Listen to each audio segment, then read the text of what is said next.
एकत्रीकरण खूप महत्वाचं आहे. घराघरात एकत्रीकरण असू द्या, तिसरा माणूस नाही दादा. ज्या वेळेला एकत्रीकरण होत असते त्या वेळेला, कारण धर्म याचंच नाव एकत्र येणे. धारयती इति धर्मः, सर्वांनी धारणा धरणे आणि एकत्रित येणे तर धर्माचं असतं, त्या ठिकाणी पालन होत असतं. मला सांगा, इतिहास तुम्ही सर्वांना माहित आहे, छत्रपती शिवाजी महाराज ज्या वेळेला धर्माचं कार्य करण्याकरता निघाले, सर्व जाती धर्माचे लोक एकत्रित आणले का नाही.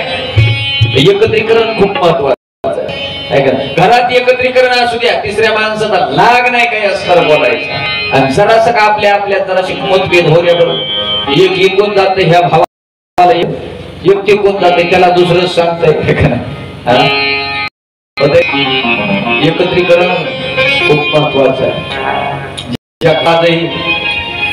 ज्या घरामध्ये एकत्रीकरण आहे ना, आज बी बघा तुम्ही, आणि एकत्रीकरण सगळ्यावर अवलंबून, एकावर नाही. घरातल्या एक मेंबर नसणार त्या ठिकाणी समजून घेतलं पाहिजे एकूण एकाला.